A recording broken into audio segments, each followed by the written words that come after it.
So if you're wondering why I'm reviewing this one again, I will leave in a comment down below, as well with what's going on with the Xbox Skyrim rant. So of course, let's talk about Call of Duty and how great the Modern Warfare series used to be, while also shitting on the new trilogy. So basically, there are spoilers for both the original trilogy and the new trilogy. So, let's get into the video with 2007's Modern Warfare, which was pretty much a fresh take on a series that kinda went a little too far with World War II. So at this point there have been 7 CoD games, 3 of them being mainline, while 4 of them were of course spin-offs. So World War II fatigue kinda was definitely setting in with the fanbase from what I've heard. 2007 brings us CoD 4 Modern Warfare, a fresh take on the series and probably one of the best games of all time. Not just in the series, but just in gaming in general. This one focuses on 2 different storylines, a war in the Middle East, with its antagonist being Al-Assad, and a Russian civil war between the loyalists and ultranationalists. The ultranationalists kind of want to restore Russia to its Cold War days, while the loyalists kind of want to keep it as it is. On their side is the SAS. So you're playing as Sergeant John Soap McTavish, and of course Sergeant Paul Jackson. Jackson's a Marine, Soap is in the SAS. And well-balanced story. Of course, towards the middle of the game, a giant nuke goes off. This is important later, basically killing every Marine that was in the area. Of course, Al-Assad survives for a bit until the SAS find him, and there we learn about Eamon Sakayev, the game's antagonist, and his encounter with Price back in 1996, back when Price was a lieutenant, serving under Captain McMillan, who does make a couple appearances in Modern Warfare 3. So of course, basically, they tried assassinating him, he survives, and now he's back, and he's the bad guy. So of course, they gotta find him, and eventually, he's kinda angry because his son dies, and he threatens retaliation if the American and British forces do not leave Russia.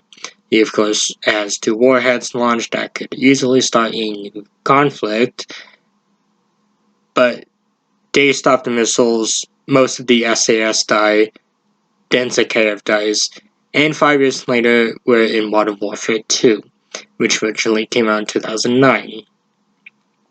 So this one pretty much begins really like the rest of the story for the trilogy. So the ultranationalists won. Makarov's the new bad guy, and Makarov's doing a bunch of really evil stuff all across the globe. His new buddy is going to be Private First Class Joseph Allen, who's going to be undercover, and they kill a bunch of people at an airport. This, of course, sparks World War III, as Makarov leaves Allen to die after shooting him, which, of course, convinces the authorities that it was a NATO-led attack. This, of course, sparks World War III as Russian forces invade America, and that sets up one of the storylines where you're playing as Private Ramirez and their squad, basically just fighting through the invasion of the States. Of course, the second storyline, the primary storyline, is of course you playing as Roach. You're pretty much searching for Makarov, and that's pretty much like really most of the game. At one point, you of course free a man known as Prisoner 627, who's revealed to be Captain Price, who was kind of being held in the gulag for quite a bit. Obviously, you start working with Captain Price, and Price kind of does something crazy, which, he basically launches a EMP towards the US, which kind of slightly wins them the war, but also disables every military thing in the like area. Like, it's probably one of the coolest parts of the game, but wow, he's probably getting disarmedly discharged after that. And of course, this could probably be bad for Shepard, because turns out Shepard was a villain. So apparently Shepard kind of knew that Makarov might have known that Alan might have been undercover. The game doesn't really state that, as far as I know. From what I've heard, this has just been what I've heard from like other people.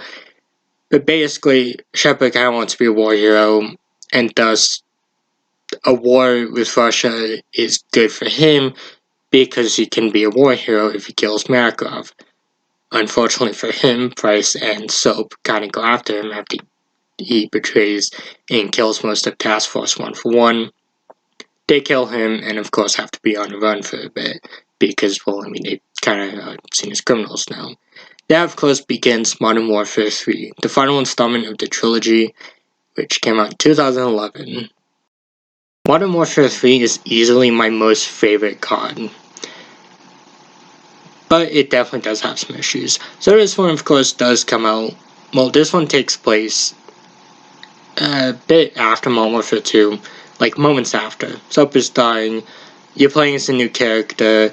As in Modern Warfare 2, the capital was deemed still under US control, as they were probably gonna just bomb it or something if it was lost to the Russians. So you're playing as a new guy named Sergeant Frost Westbrook. Well, Derek Frost Westbrook, my bad. And you're also playing as Yuri, a former ally of Makarov's. Basically, Yuri kind of grew disgusted with what Makarov was doing and eventually betrayed him. Yuri was pretty much there for everything. When Zakhaev got his arm shot off, when Makarov attacked the airport, and when the nuclear bomb got dropped. This, of course, was the reason why Shepard went apeshit and kinda had probably all his army buddies killed. So Modern Warfare 3 pretty much just wraps up the story. Basically, it's kind of the finale of World War 3 as it reaches mainland Europe. Meanwhile, Task Force 141 is, of course, searching for Makarov. Soap dies as they try to stage an assassination attempt on him. Komarov dies, and the Russian president and his daughter are, of course, kidnapped by Makarov. They get saved towards the end of the story, which ends the war. And, of course, in the final mission, Price and Yuri storm a hotel in the UAE in an attempt to kill Makarov. It goes well.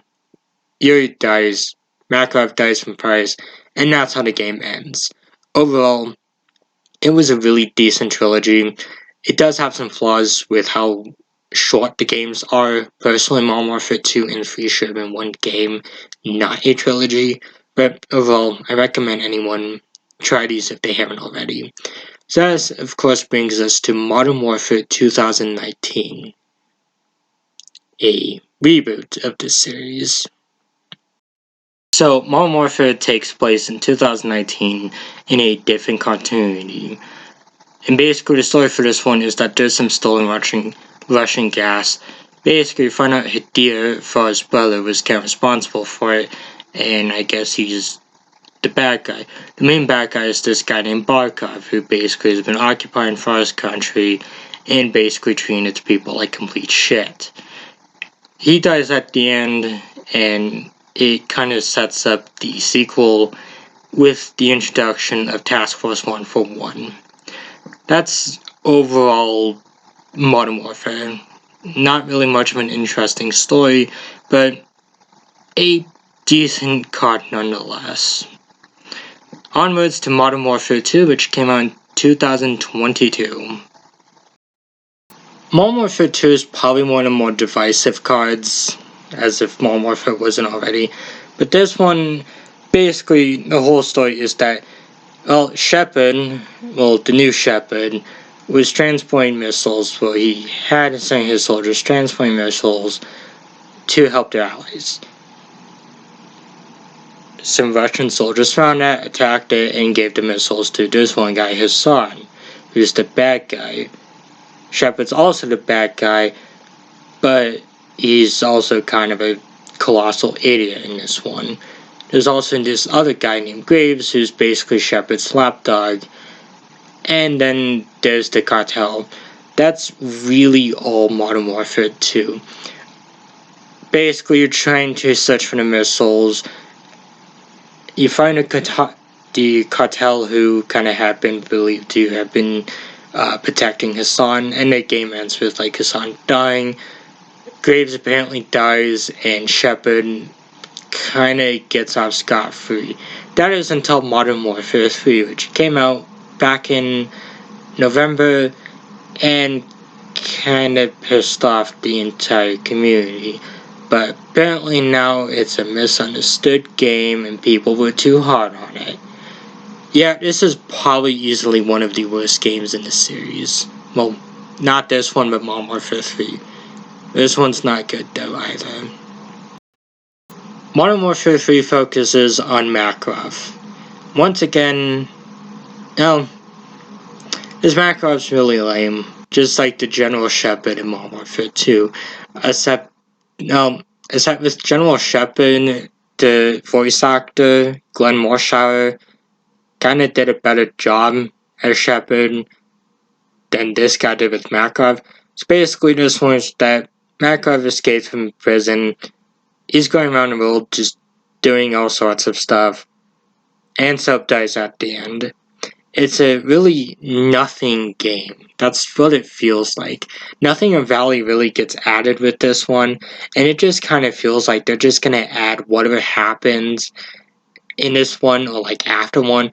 It seems like they'll probably either expand it in the Modern Warfare 4, which I hope doesn't happen, or just expand on it in Warzone. Overall, this trilogy was just really disappointing. While I do appreciate Modern Warfare, it is a decent game, but it did get dragged down by its subpar sequels. These ones really just could have been better. I mean, I know the original trilogy isn't all that, like, great either. It's definitely flawed, but this trilogy could have been something more. Modern Warfare really just feels like it's trying to cash in on nostalgia, and it kind of fails to do that. If I had to give one pro to it, I would have to say that the new characters are also pretty good. I really do like them. I do also like the voice actors, but personally, gameplay-wise, these are easily among the more boring Call of Duties, and personally, if they do continue with these, I honestly really don't have interest in trying these. That's all I really have to say for these ones. Obviously, I will be covering the other games. I do plan to cover Black Ops next. So until then, stay tuned, goodbye, and well, happy early New Year's, everyone.